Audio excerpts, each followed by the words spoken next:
አዲስ የገባችሁ እንደሚባለው ሰብስክራይብ አድርጉ። ለብዙ ሰዎች እንዲተላለፍ የሚያስፈልገው ነገር አድርጉ። ቢያንስ 7000 ሰው ያየው ከሆነ 7000 ሰው ላይክ ቢያደርግ ዩቲዩብ ራሱ ወደ ብዙ ሰዎች ያሻግረዋል። ስለዚህ እዚህ አየር ላይ ያላችሁ በሙሉ አሁኑ ንኩት። ሄሎ ሄሎ፣ መምህር። አቤት። ሄሎ፣ ይሰማል? ይሰማል። እንዴት ናችሁ? አጠገብ ያለውን ዝጋው። እግዚአብሔር። እሺ፣ ዘግቼዋለሁ መምህር። እሺ። ኃይለ ገብርኤል እባላለሁ። ከሞያሌ ነው የምደውልልህ። እሺ። በአንተ ትምህርት በጣም ብዙ ሰው እስከ ሞያሌ ኬንያ ጠረፍ ድረስ ተለውጧል። በጣም በሱስ የተጠመደች ብዙ ሰው በሱስ ያለበት ሀገር ነው እና ብዙ ሰው ከሱስ የወጣበት ሁኔታ አለ በአንተ ትምህርት። ለእሱ ላመሰግን እፈልጋለሁ። እግዚአብሔር ይመስገን። ወደ ህልሜ። አሚን። እሺ። እና መጀመሪያ ላይ ያየሁት ህልሜ ከበሮ እየመታው ስዘምር አያለው። ነገር ግን እኔ ከበሮ መምታትም አልችልም እና አንድ ሰው ደግሞ ይመጣና ልብሰ ተክኖ ያለብሰኝና እንትን ሲያለብሰኝ እኔ ደግሞ ኖቶ ይሄ አይገባኝም አታልብሰኝ ምናምን እለዋለሁ። ከዛ አይሆንም ይሄማ ያንተ ነው ብሎ በግድ ያለብሰኛል። ከዛ ጳጳስ ነገር ይመስለኛል፣ እንደ ጳጳስ ያሉ ናቸው፣ ጥቁር ልብስ የለበሱ የቆባቸውም ይሄ የጳጳሱ አይነት ነገር ነው። መሬት ላይ እንዲህ ቁጭ ብለን እያወራን ነበር። ከዛ በመሀል ላይ ተቋረጠና እንትን አልኩ፣ ነቃውና ተነሳው። መምህር በህልም ከበሮ ይዞ መምታት መንፈሳዊ ከበሮ ከሆነ ጸጋ አቅጣጫው መንገዱ እያሳየ ነው። ከበሮ ብዙ ጊዜ ከጭብጨባም በላይ ነው። በአካባቢ ያሉ ሰዎችን በሙሉ የሚመራ ነው። ከበሮ ካልተመታ ጭብጨባም አይጨበጨብም። ጭብጨባ ካለ ከበሮ አለ፣ ከበሮ ካለ ጭብጨባ አለ። ስለዚህ አንተ ባለህበት ቦታም ይሁን ቤት ቦታ እንደሆነ አላቅም፣ ብቻ ውስጥህ እግዚአብሔር የሰጠህ አንድ የሆነ ጸጋ ነበረ በፊት። አሁን መስገድ፣ መጾም፣ መጸለይ የጀመርከው መቼ እንደሆነ ባላቅም አብሮህ የነበረ ነገር ነው። ወይም ደግሞ አሁን የተሰጠህ ነገር አለ። የመዘመር ጸጋ ይመስለኛል። ከበሮ ብዙ ጊዜ በእጅ ቢሆንም ግን ከውስጥ ካለ ማንነት ጋር ነው የሚያሳየው። ከቤትህ ይጀምራል። ከዛ ያለህን ሁኔታ እወቀውና ለምንድን ነው ይሄን ነገር ያየሁት? እኔ ማላቀው ስብዕናኔ ውስጥ አለ ማለት ነው፣ ማላቀው እግዚአብሔር የሰጠኝ ነገር አለ ማለት ነው ብለህ ራስን ቼክ አድርግ። ሌላው ሰባኪ መስቀል ጆሮ ጌጥ አንጠልጥሎ ካየ አዳምጡኝ፣ ልታዳምጡኝ የሚገባ የክርስቶስ መስቀል፣ የክርስቶስ ስቅለት፣ የፍቅሩን ጉዳይ አለ ማለት ነው ይባላል። እና ልክ እንደዚሁ ከበሮ መምታት፣ በእጅ ከጆሮ ጌጥ ማንጠልጠል ከአገልግሎት ጋር በተገናኘ ነው። በተለይ ወንድ ከሆነ ማለት ነው እንደ አገልግሎት ነው የሚቆጠረው። ሊደመጥ የሚገባው ነገር አለ። ሰዎች ይሄን ሰው ሊሰሙት ይገባል ማለት ነው። እና አንተም ራስህን ቼክ አድርግ ለማለት ፈልጌ ነው። እሺ፣ አመሰግናለሁ። ሌላኛው ደግሞ ቤተክርስቲያን ውስጥ ይመስለኛል፣ እዛው እኛ ሀገር የመድኃኔዓለም ቤተክርስቲያን አለ። እዛ ውስጥ ዝንጥ ብዬ ለብሼ ህዝብ ብዙ ነው፣ ጉባኤ ነገር ያለ ይመስለኛል። በጣም ድሮም ለምናለው እጄን እየዘረጋው እና ሰው ሁሉ ይሰጠኛል። እና አንድ ሰው ደግሞ አንድ ድሮ ማዕቀው ሰው ነው እና ያለውን ሁሉ ብሩን እንዳለ አውጥቶ እንካ ብሎ ይሰጠኛል። ከዛ ደግሞ መልሼ ምኖኜ ነው እዚህ ሀገሬ ላይ ያውቁኝ ምኖኜ ነው ምለምነው ምናምን ብዬ እንደዛ እያልኩ ነቃ። አዎ፣ በጣም ቆንጆ ለብሶ መለመን ማለት በብዙ ጸጋ ውስጥ ሆኖ ጸጋን አለማወቅ ማለት ነው። አሁንም ያየኸው ተመሳሳይ ነው። በጣም ቆንጆ ልብስ መዘነጥና በሰው መካከል ዘንጦ መታየት ማለት በጸጋ መንፈስ ቅዱስ ክብር በሰው ፊት ሊታይ የሚችል ደስ የሚል ማንነት አለ። ግን ስትለምን እንዳልኩ በዘዳግም ምዕራፍ 28 ቁጥር 15 ላይ ሕጉን የሚጠብቁ ለሰው ያበድራሉ እንጂ እነሱ ከማንም አይበደሩም፣ ራስ አደርጋችኋለሁ እንጂ ጅራት አላደርጋችሁም ይላል። ስለዚህ ምንድነው ትልቁ ጉዳይ? አንተ ያላወቅከው እስቲ እግዚአብሔር ሆይ በእኔ ላይ ስራብኝ፣ ምን አደርግ ዘንድ ትወዳለህ ብለህ ልክ እንደ ቅዱስ ጳውሎስ መጠየቅ አለብህ። ጌታ ሆይ ምን እንዳደርግ ትወዳለህ ብሎ ጠየቀ። ከፈረስ ላይ በፍቅር ሲጥለው ማለት ነው። ከፈረስ ላይ ወደቀ ይላል በብርሃን ተመቶ። በዛ ብርሃን ባይመታ ኖሮ ቅዱስ ጳውሎስ ዛሬ ምርጥ ዕቃ አይባልም ነበረ። እና በሽታ ካለ በህይወት ላይ ገንዘብ ማጣት ካለ የሆነ ነገር ካለ እግዚአብሔርን ስላላወቅህ የተወሰደብህ ነገር እንደሆነ አድርገህ ውሰደውና እግዚአብሔር ሆይ ወደ አንተ እንድመጣ ይሄም ህመም ይሄም በሽታ ወይም ደግሞ አንዳንድ ነገሮችን እንዳውቅ ስላደረከኝ አመሰግንሃለሁ፣ ምክንያት አድርገህ ስለጠራኸኝ አመሰግንሃለሁ በልና ግን እስቲ እኔን ልትሰራብኝ ልትገለገልብኝ የምትፈልግበት ጸጋ ካለ ግለጥልኝ፣ እኔ አላወቅኩትም ብለን ጠይቀው።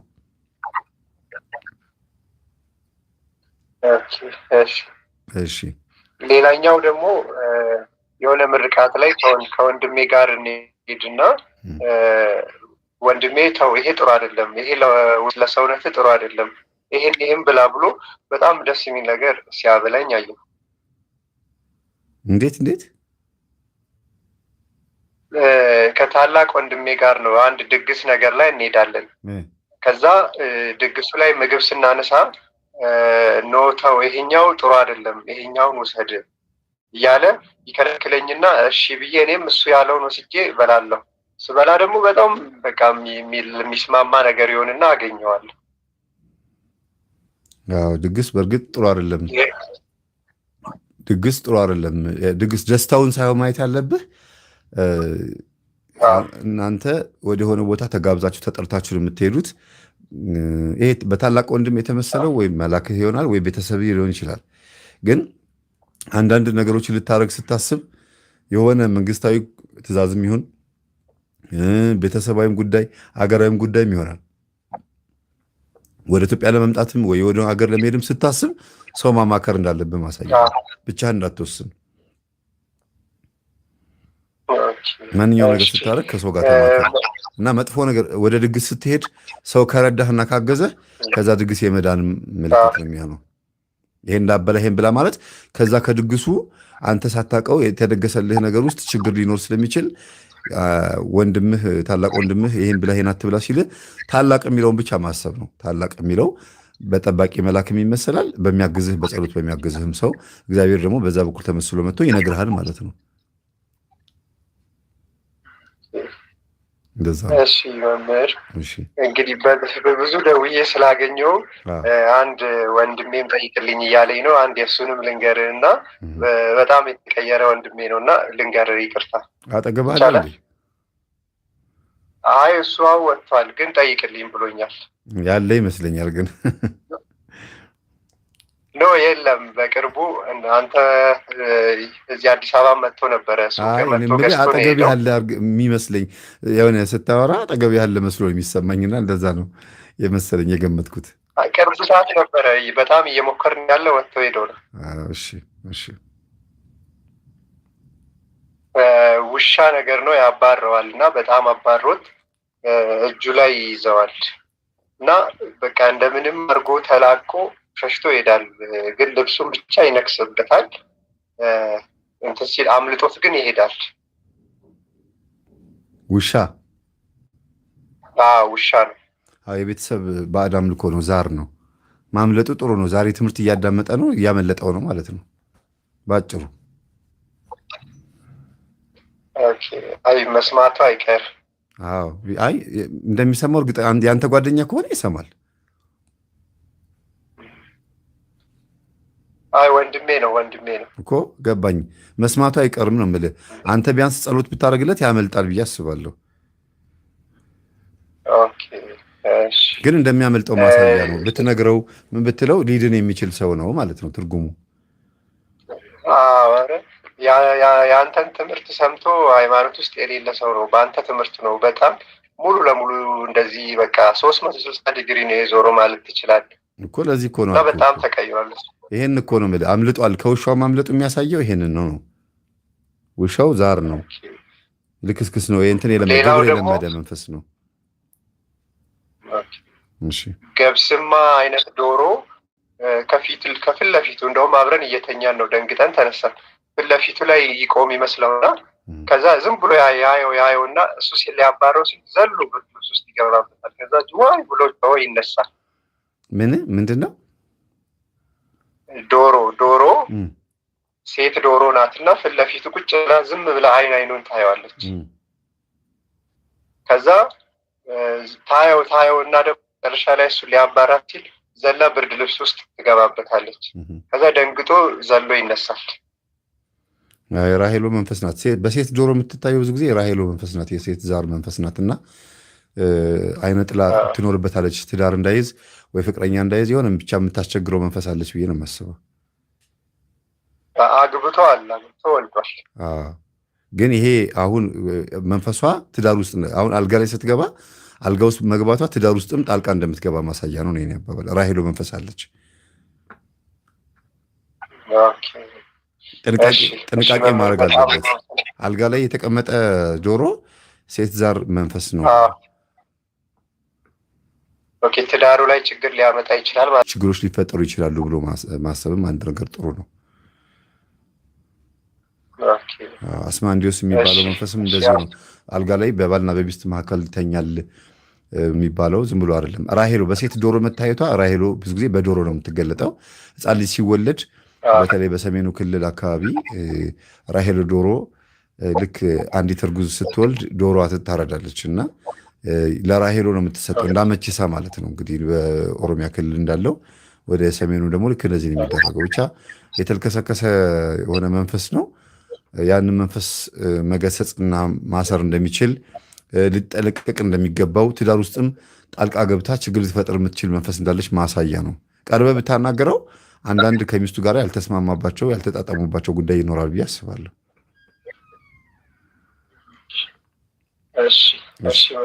እሺ፣ አመሰግናለሁ። እግዚአብሔር ያክብርልኝ። እግዚአብሔር ይስጥልኝ። በጣም አመሰግናለሁ። እግዚአብሔር ይስጥልኝ። ቻው።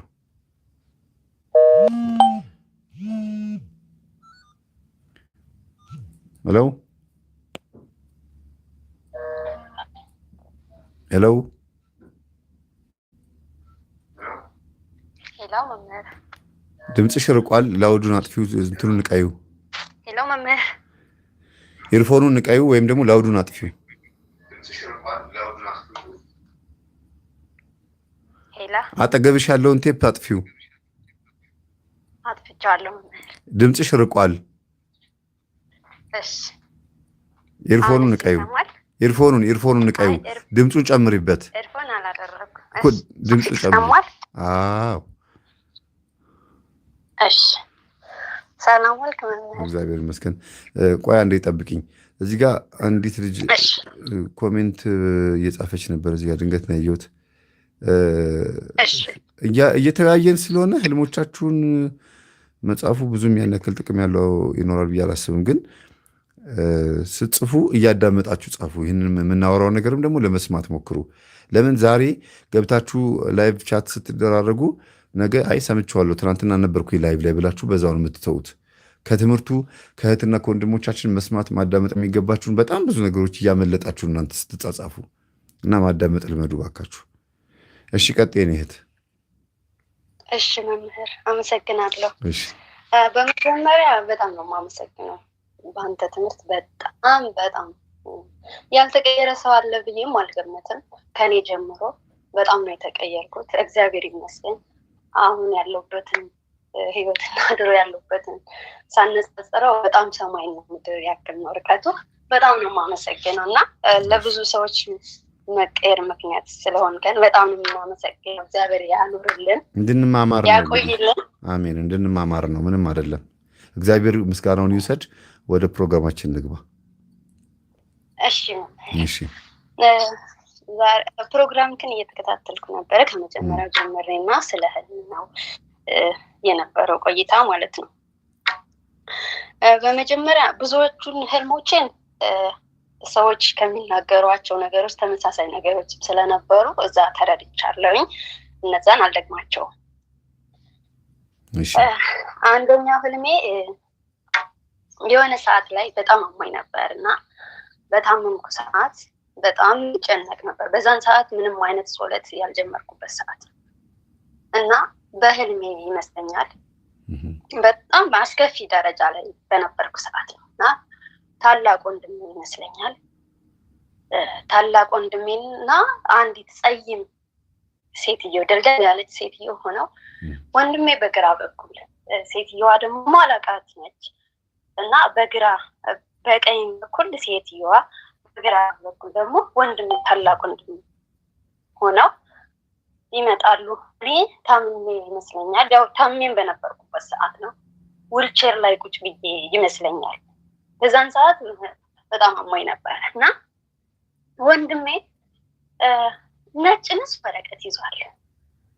ንጹህን ወረቀት ጎንበስ ብሎ እኔ ቁጭ ብያለሁ ዊልቸር ላይ እና ጎንበስ ብሎ እንጂ ይህን ወረቀት አጠገብሽ ላለች ሴትዮ ስጫት፣ አጠገብሽ ያለችዋ ሴትዮ ኪዳነ ምሕረት ነች፣ እሷ ነች የምታድነሽ ይለኛል። እሺ ብዬ ያን ወረቀት ተቀብዬ ያን ለሴትዮዋ እሰጣታለሁ። እሷ ደግሞ ያን ወረቀት ተቀብላ እኔ ኪዳነ ምሕረት ነኝ አይዞሽ ትድኛለሽ ብላ ያን ወረቀት ከወደ አንገቴ ባለው ልብሴ ገለጥ አድርጋ ያን ንጹህ ነጭ ወረቀት ስትከትልኝ አየዋት እና ከዛ ደግሞ ቀለበት፣ ይሄ የጋብቻ ቀለበቶች አይነት ነገር አለ አይደል? ቀለበት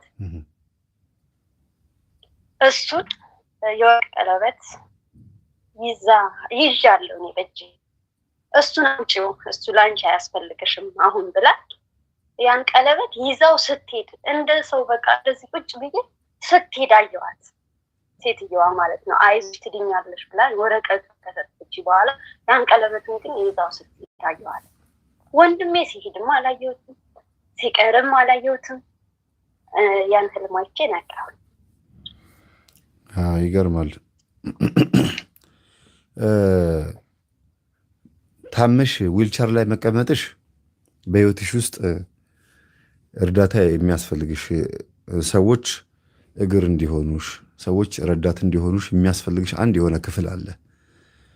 ዊልቸር ላይ መቀመጥ ማለት በራስ ሀሳብ አለመንቀሳቀስ፣ በራስ እድል አለመወሰን፣ የግድ የሰዎች ሀሳብ ያስፈልግሻል፣ ረዳት ያስፈልግሻል ማለት ነው። ወንድምሽ ከጎንሽ መሆኑ ወንድምሽ በሚጠብቅሽ መልአክ ነው የሚመሰለው፣ ወይም በመምህራን ይመሰላል። ምናልባት ስለምትወጂው አየሽ መምህር ነው ስለምትወጂውም ሊሆን ይችላል። በሶክሬት የተገለጠው ልልሽ ነበር፣ ራስሽ መለስሽው። በመምህራን ይመሰላል። ወንድም ብዙ ጊዜ ታላቅ ወንድም ይሁን ብቻ መምህር ወንድም በመምህራን ይመሰላል በህልም እንደ ሁኔታው ነው። ግን ሁሉም ወንድም አይደለም፣ መካሪ ሆኖ ሲመጣ ማለት ነው። ነጭ ወረቀት ነፃ ፈቃድሽ ነው።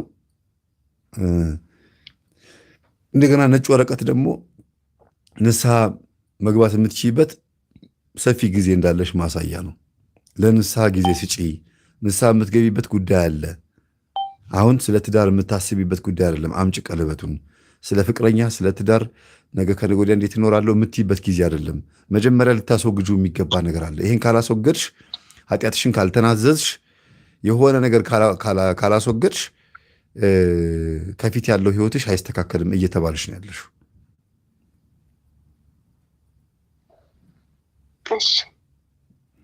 አይመስልሽም ስታስቢው?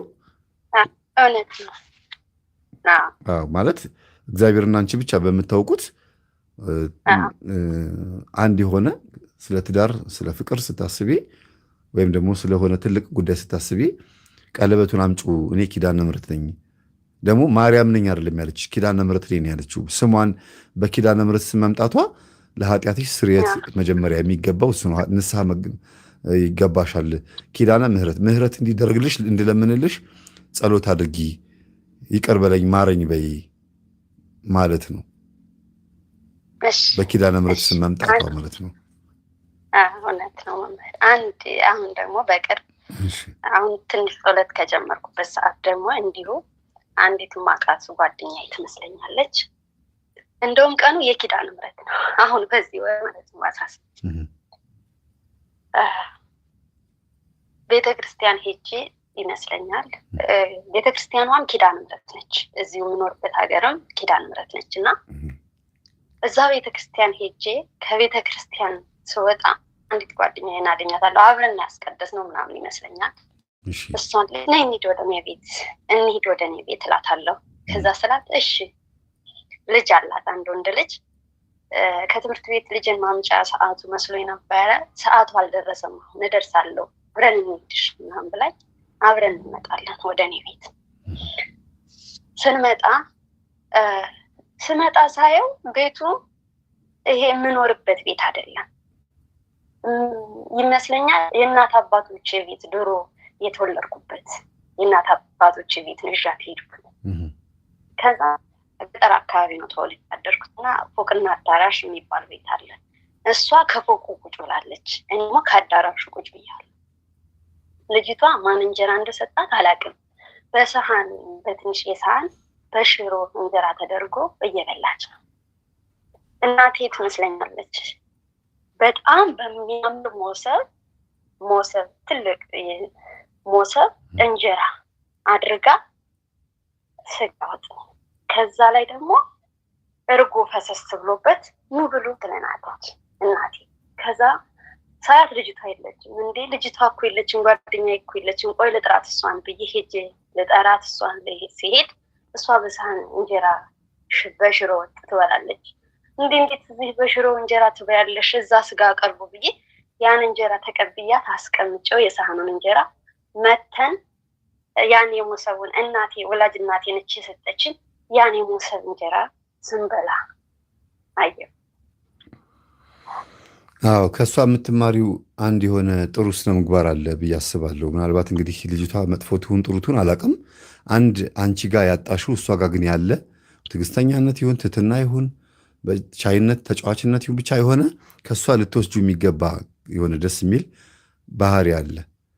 ወደ ቤተሰቦችሽ መጥታ ራሱ እሷ ከፍ ያለ ቦታ ላይ መቀመጧ፣ አንቺ ደግሞ ዝቅ ያለ ቦታ ላይ መሆንሽ፣ አዳራሽ መሆንሽ፣ አንቺ ጥሩ ጥሩ ምግብ መብላትሽ፣ እሷ ደግሞ ሽሮ ነገር መብላቷ እቤታችሁ አንቺ ከእሷ በምትወርሹ ባህሪ እቤታችሁ የአንቺ ቤተሰቦች ድረስ የአንቺ ባህሪ በመቀየሩ ደስተኞች የሚሆኑበትና ነገሮች መስተካከል። አሁን እሷ እናንተ ቤት መምጣቷ አንቺ ልትላበሽ የሚገባው ባህሪ ነው እግዚአብሔር እያሳየሻለሁ። ምናልባት አላውቅም ልጅቷ ምን አይነት ትሆን አትሆን፣ ግን ደግሞ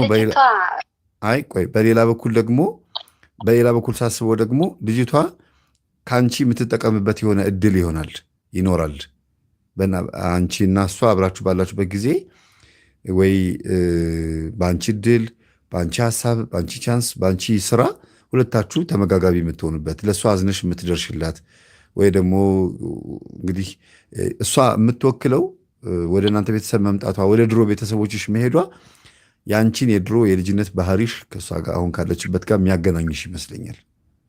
ሜይ ቢ የቅርብ ጊዜ ጓደኛሽ ትሁን የሩቅ ጊዜ አላውቅም። ምንድን ነው ይሄ ነገር?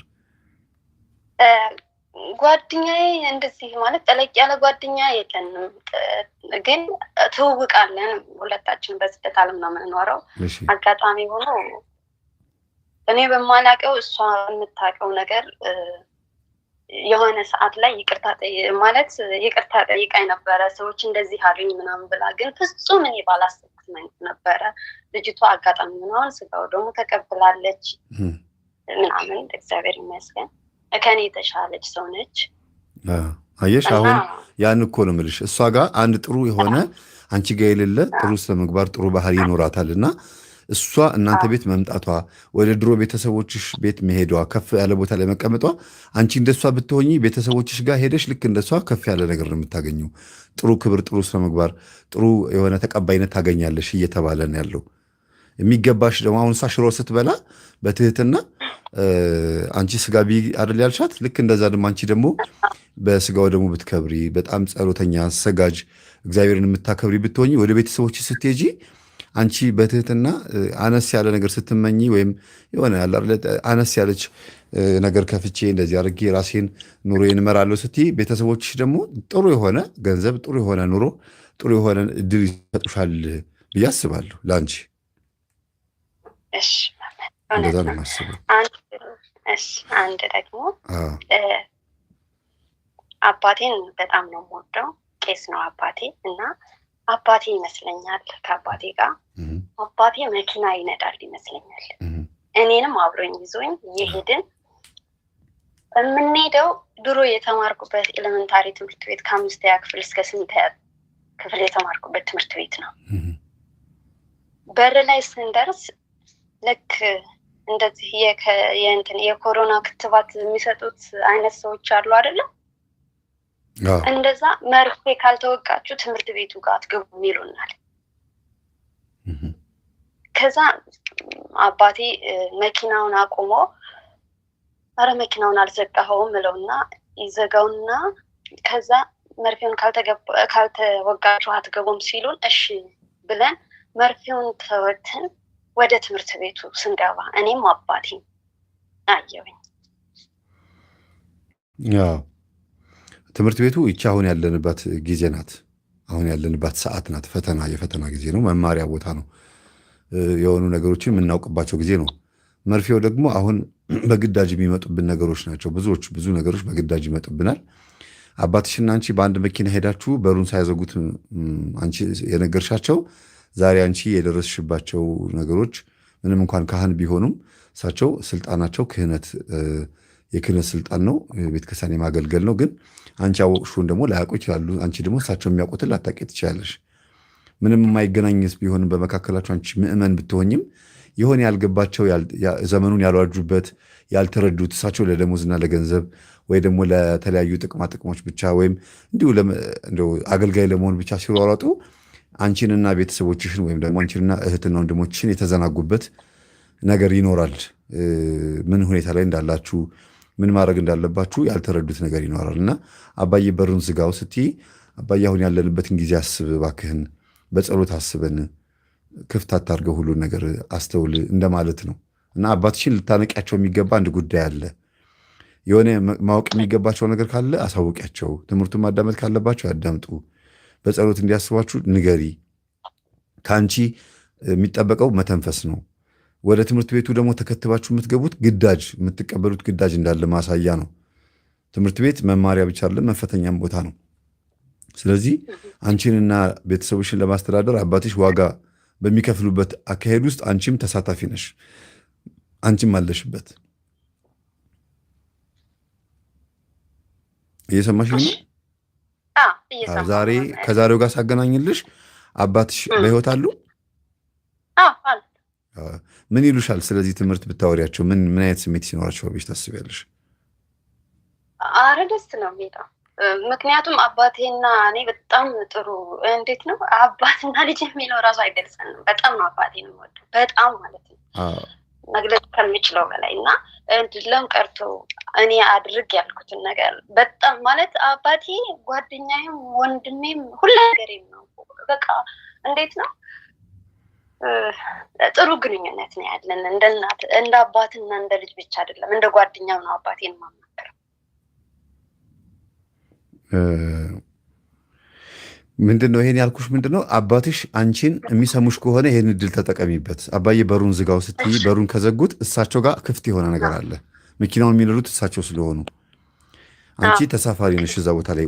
አባትና ልጅ መሆናችሁ ማሳያው ያ ነው። እሳቸው ሹፌር ናቸው፣ ቤተሰብ አስተዳዳሪ ናቸው ማለት ነው። አንቺ ደግሞ ልጅ ነሽ፣ ተሳፋሪ ነሽ። የድሮ ትምህርት ቤት እየሄዳችሁ ቢሆንም ግን ደግሞ በር እንዲዘጉ ነግረሻቸዋል። ያ ማለት ምንድን ነው? አሁንም ለአባትሽ ልጅ ብትሆኝም ግን ደግሞ ልትነግራቸው የሚገባ አንዳንድ ነገር አለ። ጥንቃቄ ማድረግ የሚገባቸው ነገር አለ። አትዘናጊ፣ ንገሪያቸው። ዘመኑን እንዲዋጁ እኛ የምንማማረውን ትምህርት ማወቅ አለባቸው። ካህናት ብዙ ጊዜ ከዝማሬው፣ ከፍትሃቱ፣ ከቅዳሴው ከምናምን ጋር ብቻ ነው። ኢንፎርሜሽን ላይ በጣም ሌት ናቸው። ስለዚህ ቢያንስ የነቁ እንዲሆኑ አባዬ ይህን ትምህርት አዳምጠው፣ ዓለም እዚህ ደረጃ ደርሳለች፣ ስለ ክትባቱ ይሄ ነው፣ ስለ እንትኑ ይሄ ነው፣ ስለዚህ ስለ ፍጻሜው ዘመን ይሄ ትምህርት እየተሰጠ ነው ምናምን እያልሽ ንገሪያቸው፣ ይወቁት። ያንን ባወቁት ቁጥር ለጸሎት በጣም ይተጋሉ። ፍጻሜው ላይ ደርሰናል እንዴ፣ ይሄ እንዲህ ነው እንዴ እያሉ የመጸለይ እንትናቸውም ይነሳሳል ብዬ አስባለሁ። እውነት ነው መምህር። አመሰግናለሁ። አንድ ልጨምር ሰዓት ካልወሰድኩ ይቅርታ። የሆነ ጊዜ ደግሞ በጣም ወጣት ጓደኛዬ ፀጉርሽን ስላጭሽ አየሁሽ አለችኝ ማለት ነው በህልሟ። ፀጉሬን ስላጭ? ያንቺን ፀጉር? የኔን ፀጉር እሷ ስላጭሽ አየሁሽ አለችኝ። ማን ናቸው? ጓደኛዬ ነች፣ በጣም የምወዳት ጓደኛዬ ነች። እና እንደዚህ እናወራለን፣ የምንደባበቀው ነገር የለም። እና ዊዝ ደግሞ ዛሬ ፀጉርሽን ስላጨሽ አየሁት፣ ምንድን ነው ፀጉር መላጨት ምናምን ነገር አለችኝ። ጥሩ አይደለም እኮ ፀጉር መላጨት ማዋረድ ነው፣ ከክብር መውረድ ነው፣ ወይም ደግሞ መዝቀጥ ነው። እና ጥሩ አይደለም። ምናልባት እሷ በየዋህነት በግልጽነት ከነገረችሽ ተሳስታ ይሁን ሳታውቅ ይሁን ወይም ደግሞ ሆን ብላ ባይሆንም እንኳን ምናልባት ተበሳጭታና ተናዳ በእልህ ሆና ከእሷ የሚመጣ የሆነ አንቺ ላይ የሚመጣብሽ ጉዳይ ይኖራል። ካለሽበት ነገር ዝቅ የምትይበት ወይ አበድረሻት ገንዘብ ወይ ደግሞ በሆነ አጋጣሚ ከእሷ ጋር የሚያነካካችው ነገር ካለ ባዶ ድሃ የምትሆኝበት ወይም ከክብር የምትወርጅበት ካለሽበት ማዕረግ ስልጣን ዝቅ የምትይበት ነገር ሊመጣ ስለሚችል ጥንቃቄ ማድረግ አለብሽ። እሷ በየዋህነት ነግራሻለች። አዎ ነገረችኝ። በሰዓቱ በነገረችኝ እንደውም 15 ቀን አይሞላም ትንሽ የሆነ የሚያስጠላ እንትን ውስጥ ገብቼ ነበረ። እንዴት ነው በህይወቴ የሆነ ዝብርቅ ያለ ነገር ሆኖ ነበረ። ሌላ እንኳ ምንም የሆንኩት ነገር የለኝም። ጓደኛ ነበረኝ፣ ከእሱ ጋር ትንሽ በጓደኞቼ ምክንያት በጓደኛዬ ጋር ተለያየን። አዎ። ስለዚህ ጓደኛሽ ፀጉርሽን ስትላጭ እሷ ነች ያየችው? አንቺ ነሽ ያየሽው? እሷ ነች ያየችው፣ የነገረችኝም እሷ ነች። አዎ። ስለዚህ አሁንም ትልቁ ነገር እሷ ጓደኛሽ ሆና ብታየውም ህልሙን እሷ ወኪል ናት። በጓደኞችሽ በኩል የሚመጣብሽ ውርደት አለ።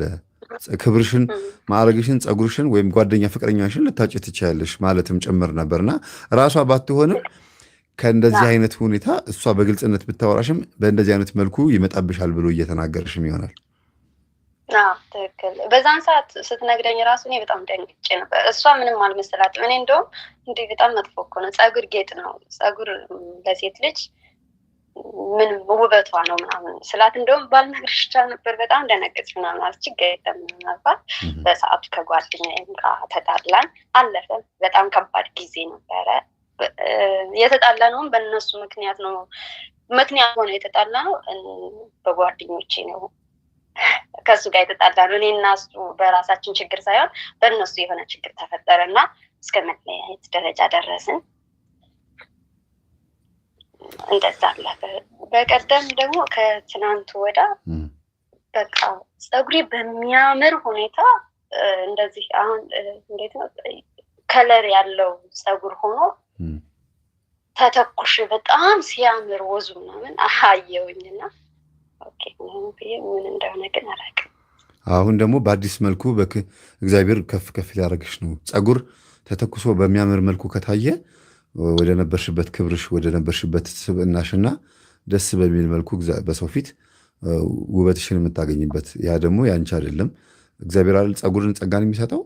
ከእግዚአብሔር የሚሰጥሽ አንድ ነገር አለ ብዬ አስባለሁ። ግን ከአንቺ የሚጠበቀው ደግሞ ያንን መንከባከብ መጠበቅ ነውና ጥሩ የሆነ ክብር፣ ማዕረግ፣ ትዳርም ሊሆን ይችላል። ሴትነት ወጉንም ታገኝ ትችላለሽ። ብዙ ጊዜ ከትዳር ጋር በተገናኘ ምጣድ መግዛት፣ አክምባሎ መግዛት፣ ዕቃ መግዛት፣ ሳህን ምናምን መግዛት ትዳር ማግኘት ነው። ግን ይሄ ፀጉር ደግሞ የሚባለው ክብር ነው። ቦታ ማግኘት ነው። በቤተሰብም ዘንድ በፍቅረኛም ቦታ ማግኘት ነው። በምታዩጃቸው ሰዎች መካከል ቦታ ታገኛለሽ፣ ተደማጭነትን ታገኛለሽ ማለት ነው። ሰው አድርገኝ ብለሽ የምትጸልይም ከሆነ ሰው ልትሆኝ ነው ማለት ነው። እሺ፣ እኔ አመሰግናለሁ። እግዚአብሔር አክብርልኝ። ሰላም ሁኚ። መምህር፣ የእውነት ሳላመሰግንህ አላልፍም። በህይወት ትልቅ ትምህርት ነው ያገኘሁት። የእውነት ነቅቻለሁ። እንዴት ነው አሁን? እግዚአብሔር ይመስገን ለንስሐ በቅቻለሁ። እግዚአብሔር ከፈቀደ ደግሞ ስጋው ደሙንም ለመቀበል ሀሳብ አለኝ። ሀሳብ እግዚአብሔር ያሳካልሽ። እግዚአብሔር ያሳካልሽ። ይሄ ደግሞ ለመሆኑ ምክንያት እግዚአብሔር ባንተ ላይ አድሮ ያስተማረን ትምህርት ነው ብዬ ነው የማስበው እና በጣም ነው የማመሰግነው። እግዚአብሔር ምስጋናውን እግዚአብሔር ይስጥ፣ ችግር የለውም። ግን ትልቁ ነገር እግዚአብሔር ለስጋና ደግሞ ያብቃሽ። ምን መሰለሽ፣ ስጋና ደግሞ በአሁኑ ሰዓት መቀበል ማለት ራዕየ ዮሐንስ ምዕራፍ 14 ላይ የአውሬው ምልክት ያለባቸው ሰዎች የሚመዘምዝ ቁስል ሆነባቸው እንደሚለው ሁሉ የበጉ የደሙ ማህተም ደግሞ ያለበት ሰው እንዴት ይችን ጭንቅ መከራ እንደሚያልፋት ማሳያ ነው። ትልቅ ነገር ነው። በዚህ ሰዓት በጣም ሁሉም ሰው ተፈላሳፊ በሆነበት ሰዓት ለስጋና ደግሞ አቃቂር በሚያወጣበት ቀጠሮ በሚሰጥበት ኦርቶዶክሱ ቀጠሮ ይሰጣል። ፓጋኑ አቃቂር በናፍቆ አቃቂር ያወጣል። ፓጋኑ ጭራሽ ስጋና ደግሞ አይደለም ቀርቶ አምላክ ማን እንደሆነ እንኳን አያውቅም። እና በዚህ ሰዓት እንኳን ይሄን መቀበል ትልቅ ነገር ነው። በእውነት መታደል ነው። ሃይማኖተኛ ሆኖ መገኘት ራሱ እንዴት ትልቅ እድል ነው በእውነት መምህር። በጣም ማለት የስም ክርስቲያን ሆኜ ነው የኖርኩት። አሁን ግን እግዚአብሔር ይመስገን ምንም ለሌላ አሉባልታ ማውለውን ጊዜ አሁን ቢያንስ እንኳ ስብከቶችን እንደዚህ ትምህርቶችን ያንተ ትምህርት በጣም ምንም ነገር አያመጣኝም። አሁን በሚገርም ሁኔታ እኔ ራሱ የሚያዳምጥ እንደኔ የሚማርበት ያንተን ትምህርት አለን ብዬ አልገምትም። በጣም ነው ትምህርትን የምከታተለው፣ ደግሞም ተከታትዬ ተለውጬበታለሁ። እሺ፣ አመሰግናለሁ። እግዚአብሔር አክብርልን። እሺ መምህር፣ አመሰግናለሁ። ሁሌም ኖረልን። አሜን። እሺ